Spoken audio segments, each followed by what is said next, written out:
Mga kautoran, mayugid nga adlaw sa inyo tanan.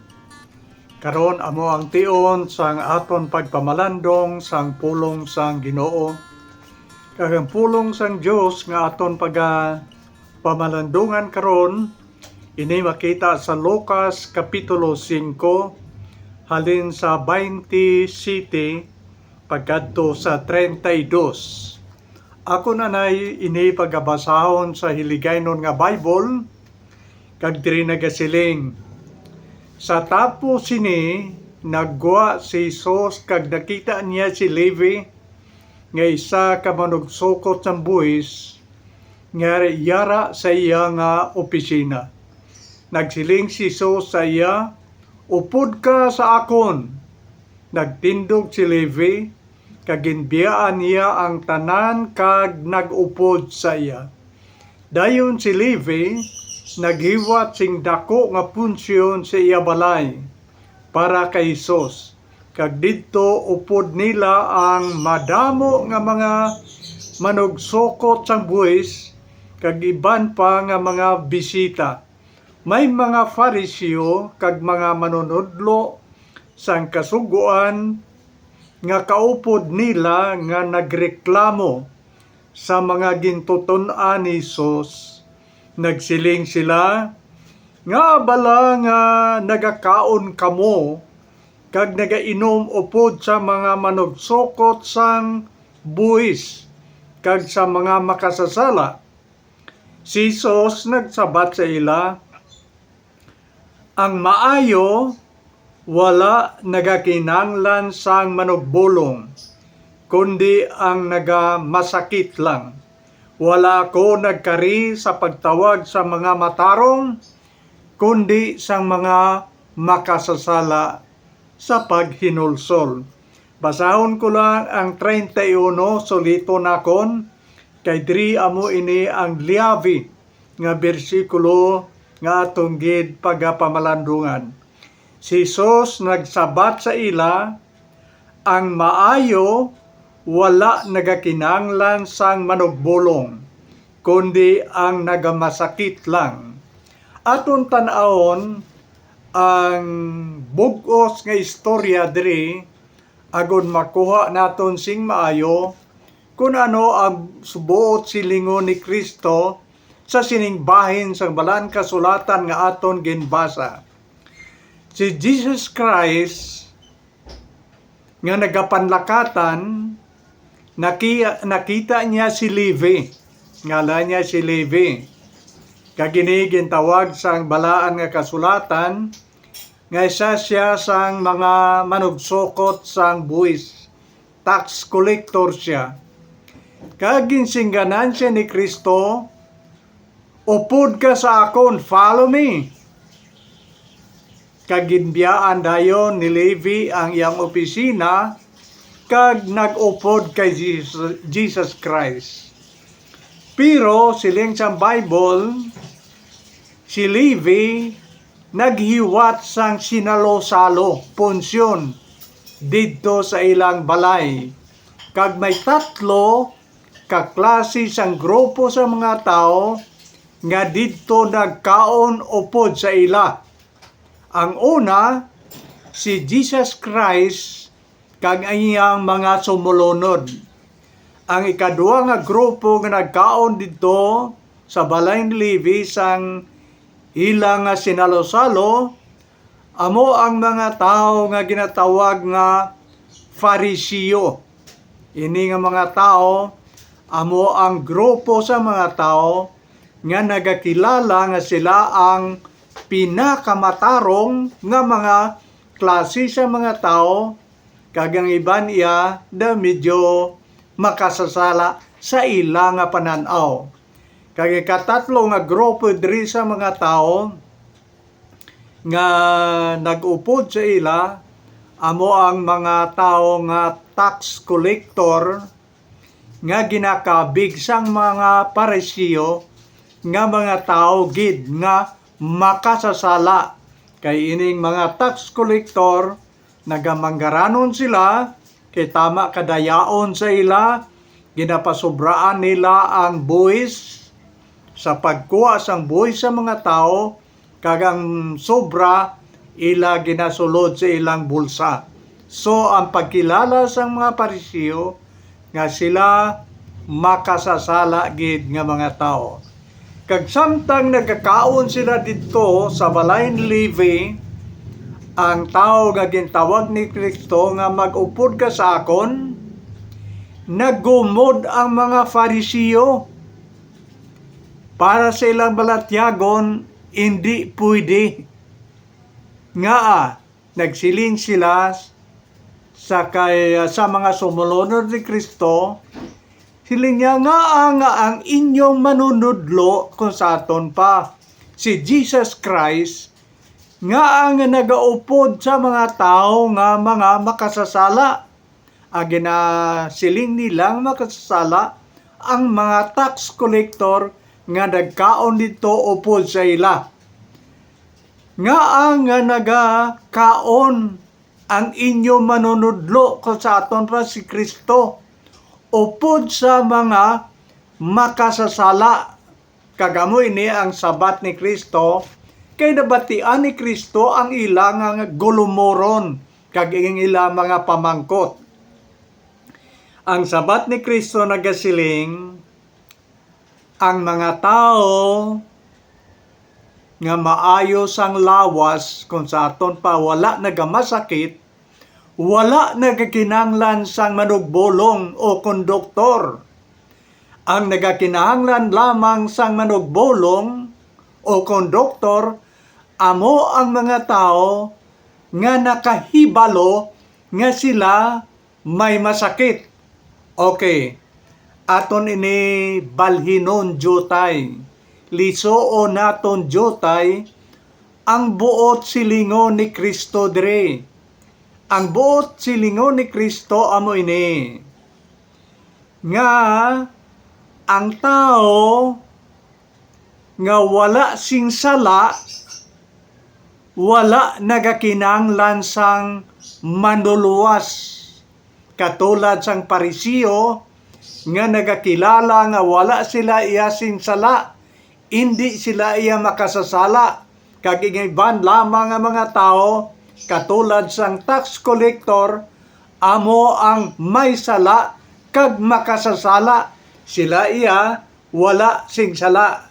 Okay, sa espirituhanon nga paghambal, ang gusto silingon ni Kristo amo ini nga ang tao nga wala nagakilala nga siya may sala, wala nagakinahanglan sang manluluwas katulad sang isa ka tao nga nagakilala nga wala siya sing masakit o kung balatian, ina nga tao wala nakikinahanglan sang doktor o kon manugbolong. Pero mga utod amo ini ang nakita ni Kristo nga wala makita sang mga Parisiyo. Ang nakita yan ni Kristo amo ini nga ang tanan nga mga tao may sala o kung nakahimo sang sala. Kagini nasulat sa Bible sa Romans 3:23 nagasiling, ang tanan nakasala kag nakabsan sang himaya sang Dios. Ang tanan, hindi nga ang iban nga mga tao lang ang may sala. Hasta ang Parisiyo nga nagakilala nga wala sila sing sala, si Kristo iya nakakita sa sulod sang ilang tagipusoon, sa sulod sa ilang huna-huna nga nakasala sila. So sa mata ni Kristo, sa pagtulok niya, gin-isa-isa niya sa pagtanaw ang tanan nga mga tao sa kalibutan, kag nagsiling si Kristo, ang tanan nakasala kag nakabsan sang himaya sang Dios. Kag ginpadayon sa Bible ang pagtunlo, kag ini makita nimo sa Romans kapitulo 6:23 nga nagasiling, ang bayad sang sala amo ang kamatayon. ang tanan nakasala, kag ang bayad sa sala amo ang kamatayon. Pero ang regalo sang Dios amo ang kabuhi nga wala sing katapusan. So nagapadayon ang Bible sa pagtudlo sa aton, bisan pa ang Old Testament sa Ezekiel 18 versikulo 4 kag 20 nagasiling, ang tanan nga kalag nga nagapakasala mapatay. Okay? Halin sa New Testament pakadto sa Old Testament, nagahambal sing labing matag nga ang tanan nga tao nakasala, kag ang bayad sang sala amo ang kamatayon, ang kalag nga nagapakasala mapatay. Amo iya inang matag nga ginatudlo sang Bible. Nagsugod kita sa balatian sa masakit sang aton lawas, kag nagsiling si Kristo nga ang tao nga wala nagabalatian o ko nagamasakit, wala nagakinahanglan sang manuluwas. Kag ginliso ni Kristo sa espirituhanon nga pananaw kag pagtudlo sa aton nga ang tao nga nagasiling nga wala siya sing sala, wala siya nagakinahanglan kay Kristo nga amo ang manuluwas kag sarang makapatawad sang aton mga kalapasan, kag aton dumdumon nga bisan ang tao nga nagasiling nga wala siya makasala katulad sang mga Parisiyo, pero lain iya ang nakita ni Kristo sa aton nga tanan, kag ina ginatudlo niya sa Bible nga kitang tanan nga mga tao makasasala, nakahimo kita sang sala, kag nakita ina sang Dios sulod sa aton mga balatyagon kag tagipusoon. Busa hindi kita makasiling karon nga wala kita nakakinahanglan sang manuluwas, kay man kita nakasala, kag kun hindi ina mabulong mapatawad nga klase sa sala, din kalaglagan ang aton makadtuan didto sa linaw sang kalayo nga ginasiling sang Bible, kamatayon nga wala sing katapusan didto sa impyerno kon hindi masolbar ang sala, kag ang sarang makasolbar sini amo lamang si Ginoong Hesus. Kon balatian sang aton lawas ang paghahambalan, din makadto kita sa doktor nga sarang makabulong sa aton masakit sa lawas. Pero ang dako nga balatian kag masakit, hindi ang masakit sang aton lawas, kundi ang balatian sang aton kalag nga amo ang sala, kag ina hindi masarangan sa pagbulong sang mga doktor naton diri sa duta. Ang manugbulong lamang nga makasarang sa pagpatawad kag sa pag-ayo sang aton espirituhanon nga balatian nga amo ang sala nga nagatulod sa aton sa kalaglagan sang aton kabuhi didto sa linaw sang klayo nga amo ang impyerno. Si Jesus Christ lamang, siya ang doktor nga sarang makaayo sang aton mga balatian. Kag ang bulong na kaibalo kita nga gina-apply sang Dios agod nga mabulong ang balatian naton nga amo ang sala, kun sa aton pa ang makapatawad kag makatinlo sang aton mga kabuhi nga amo ang sala nga nagahatag sing balatian sa aton. Ang bulong amo ang hamili nga dugo ni Kristo. Kung kita magtuo kag magbaton kay Kristo sulod sa aton kabuhi, ang balaan nga espiritu sang Dios maga-apply sang hamili nga dugo ni Kristo. Kag amo ini ang ginasiling sang Bible sa aton, nga ang hamili nga dugo ni Kristo sarang makatinlo sang tanan naton nga mga kalapasan. Hindi isa o kun dua o kun tatlo kasala naton, kundi ang tanan ang nag-agi naton nga mga nahimo nga mga sala, kag ang sala subong nga nahimo naton, kag bisan pa ang palaboton nga wala pa naton mahimo nga sala, sarang mapatawad kag matinluan sang hamili nga dugo ni Kristo. Ang hamili nga dugo ni Kristo may gahom sa pagpatawad sang tanan naton nga mga kalapasan, kon kita magtuo kag magbaton kay Kristo sulod sa aton mga kabuhi. Mga utod, dumdumo naton nga ginliso naton ang mga kamatuoran agud makita naton ang buot silingon ni Kristo sa iyang pagsiling sa mga Parisiyo nga nagapakamatarong siyang kagalingon. Hiling ni Kristo, ang tao nga nagakilala nga wala siya sing balatian sa lawas, wala nagakinahanglan sang doktor. Ang tao lamang nga nakahibalo kag nagabatyag nga may balatian siya, may masakit siya sa lawas, amo lamang ang mga tao nga nagakinahanglan sang doktor manugbulong agud mag-ayo siya.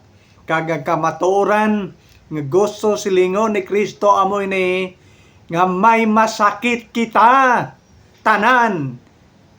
Kag ina nga masakit amo ang aton sala, kag ina nga sala amo ang nagatulod sa aton sa kamatayon sang aton kabuhi didto sa impierno. Kung ina nga balatian nga amo ang sala, hindi mabulong, kag ang doktor nga makabulong sina amo lamang si Ginoong Hesus. Kag amo ina ang ginatudlo sang Bible sa aton nga nagasiling siya, wala na sing iban nga makaluwas sa aton, wala na, may ara bala siling sang Bible, wala na. Kag ini makita naton sa Acts chapter 4 verse 12, wala na sing iban nga ngalan nga ginpadala ang Amay diri sa kalibutan, diin kita makaangkon sang kaluwasan sang aton mga kaboy,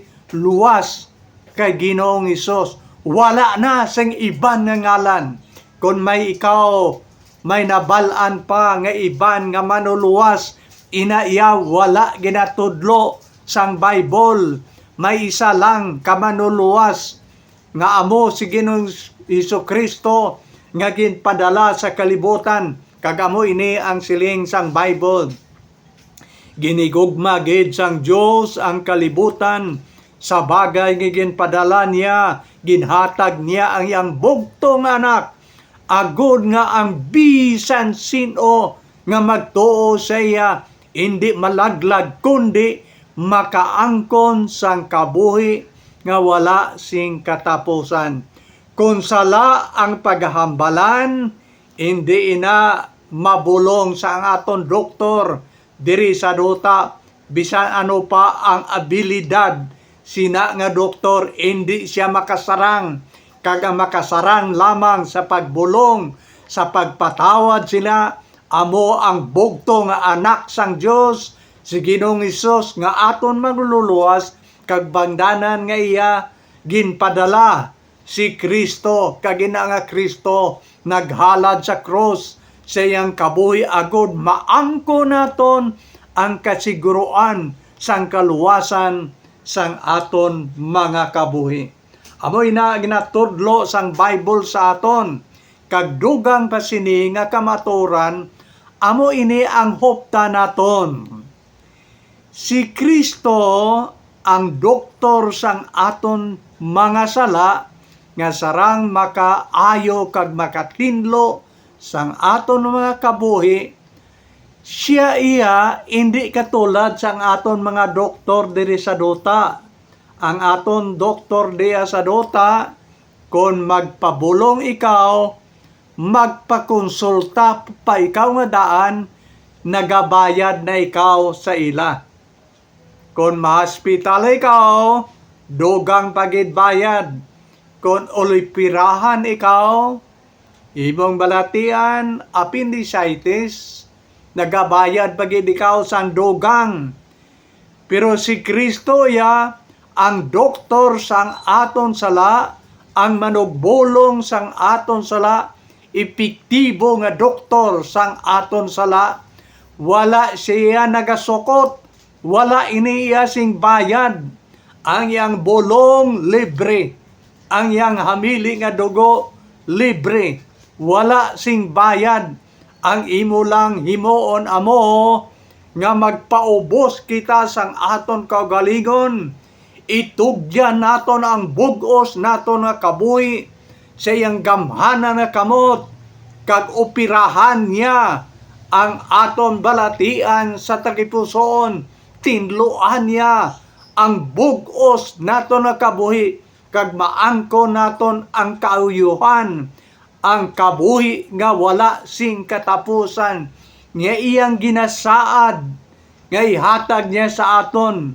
Siyang pagsiling nga ang bisan sino nga magtuo kag magbaton siya, makaangkon sang kabuhi nga wala sing katapusan. Epektibo kag may gahom siya sa pag-ayo sa aton.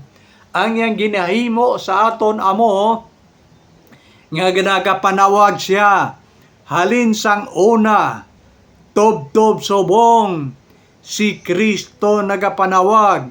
Siling niya, kung sino ang ginagutom, kung sino ang ginauhaw, kari, kay pagatagan sila sang pagkaon kag ilimnon, nga nagahatag sang kabuhi, nga wala sing katapusan. Si Kristo sa John chapter 6, nagasiling siya, ako amo ang buhi nga tinapay, nga ginpadala halin sa langit.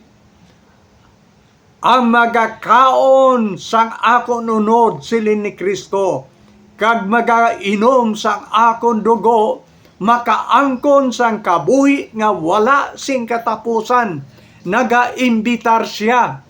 Kung sa aton pa ang magakaon kag magainom, ina nagakulugan nga siya ang buhi nga tinapay, nga makahatag sang kabuhi nga wala sing katapusan. Kang iyang hamili nga dugo, amo ang buhi nga ilimnon, nga sarang makahatag sa aton sang kabuhi nga wala sing katapusan. Kag ina nga siling niya kaonon, kag aton inno nagkakahulugan, nga aton siya batonon, sulod sa aton mga kabuhi, saligan kag batonon ta siya, kag ihatag niya ang kaayuhan. Maayo kita sa aton balatian, kag maangko naton ang kabuhi nga wala sing katapusan. Kag nagpadayon siya sa pagsiling, initanan libre. Siling ni Kristo, kari kamo, tanan nga ginabuglayan, kag ginabugatan tungod sa inyong mga sala, kay pagapapahuwayon nakon kamo. Karon bukas pa ang pirtahan sang kaluwasan. Ginatawag kita ni Kristo nga magsulod, kay siya amo ang pirtahan. May tion nga sirhan na ang pirtahan sang kaluwasan. San o ina siran? Sa tion nga magbalik na si Kristo sa kalibutan. Sa iyang pagbalik, nagasiling ang Bible, pagahukma niya ang tanan nga mga tao sa kalibutan. Karon iya adlaw sang kaluwasan. Pagbalik ni Kristo, adlaw na sa paghukom. Kagina sirado na ang kaluwasan. So karon, samtang bukas pa ang kaluwasan, samtang abri pa ang purtahan sang kaluwasan, dapat kita nga magpamati kag hindi pagpatigha ang imong tagipusoon. Sabta ang panawag ni Kristo paagi sa imong paghinulsol sang imong sala kag pagsalig sa iya. Itugyan, isurrender sang hugot ang imong bug-os nga kabuhi. Kay sa imong pagsurrender sa imong bug-os nga kabuhi, kay Kristo nagasiling siya nga kaptan niya ang imo kag akon kabuhi sa iyang gamhanan nga kamot, kag bisan pa si Satanas hindi makasarang sa pag-agaw sa imo kag sa akon sa kabuhi ni Kristo, sa tion nga kita magsalig kag magbaton sa iya katulad nga ginakapta niya sing hugot ang aton mga kabuhi, kag wala na sing bisan sino nga makaagaw nga may gahom, bisan pa si Satanas nga makaagaw sa aton halin sa gamhanan nga kamot ni Kristo. Karon amo ang adlaw sang kaluwasan. Si Kristo amo ang manugbulong kag makapatawad sang aton